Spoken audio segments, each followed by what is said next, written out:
Hey everyone, we're back with our inlay designs that we finished glazing earlier, and we took a break to let these dry. You can see I'm big into my polka dots and circles today. So on the back of this one, I decided just to add a cute little design on the sides. You can't really see them unless you purposely flip it over. And I did the same thing with this brown square platter here. After I cleaned it up, I did add a nice little pattern of some blue polka dots on the back. Now we're gonna apply the clear glaze and the clear gloss. It's made by Amico. I wonder if I have it around here. I do. There it is. It says Amico Clear Transparent LG10. It's a cone 05 glaze, which means it's a low fire glaze. And so let's get to it. These are about what, 14, 15, something like that, 16 bucks. Before, after teacher discounts, I don't know. But now this is going to turn into a nice glossy crystal glaze. The reason I don't want you to glaze the bottom of yours is because it'll stick to my shelf, the kiln shelf, when I'm firing it. Yes, people watching the video who know, they're like, but wait a minute, they have these little kiln posts that will lift it up, so you can see how that works. And you can see that these tiny little tips are the only thing that hit the surface there, but I don't have enough of these and it takes forever to set up. And I have some of these, but these break off. These are, I don't even know what those little guys are made of, but you know, that'll keep it up and it'll only touch 3 points on the back of it. I do have some smaller ones, but the problem is the weight of these big plates, and on smaller ones, you can tell they're very tippy. See how tippy they are on the smaller ones? And I just don't have enough big ones.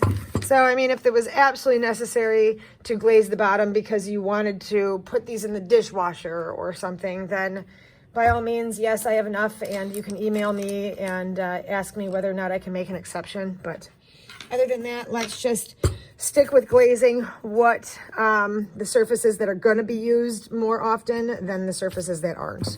All right, so again, when you apply glaze, not again, that was in other videos, but when you apply glaze, you want to use this bigger brush here, and you're going to want to kind of goop it on like this. What you're not doing is brush, brush, brush, brush, because the more you brush, once you get that wet again, what's going to happen to it? It's going to start spreading around. So really, this is more of like a goop, goop, goop. And I have someone over on the computer joining me, but I am making a live video right now. So let's just finish up this really fast and I can go join the meets. Let's see here. So remember, it is not, what it's not is paint, paint, paint, paint. It's more goop, goop, goop, goop. And don't forget to get those edges. I am not going to flip this over right now, because I want this side to dry. And again, goop some more. Now this is the second pot I've done with this little cup of glaze. I did another one earlier for a different example. And all I'm saying is that this amount of glaze should be enough to cover 2 to 3. And if it's not, I've kind of estimated how much glaze you're going to need, and I've given some kids more than others. So I can reach down in here, and I'm going to use this. You can tell this was dried out on the bottom, so I tried to add some water, and it got a little too watery, so we're going to try to make this thin, and maybe I need to put on a couple of layers. Otherwise, one thick layer should just about do it. Do you see why we need this paper beneath us, this, what are we going to call it, newsprint? I'm kind of messy when I do this. You can see all these little air bubbles coming up. So what I want to do is kind of poke into those, pop those air bubbles, and get this in there, this glaze in there. There we go. Okay. And again, I'm going to wait until that dries. I can see that that didn't get covered. Let's see here. Let's get some more. This part didn't get covered there. As it's drying, it should look like chalk when it dries. That didn't get covered there. So I'm just going to keep going around and making sure there's a nice thick layer on it, and everything is covered with this Pepto-Bismol pink, chalky. It's all about right and all about goes with the territory there.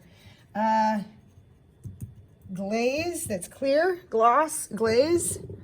Poke those out. Try not to play around too much because again, you are getting that underglaze wet underneath there and you don't want that to start spreading around. I'll be back on another video later to flip these over and we'll glaze the back of them. All right, I'll share this one now. Make sure that's nice and neat, perfect. Put my lid on everything.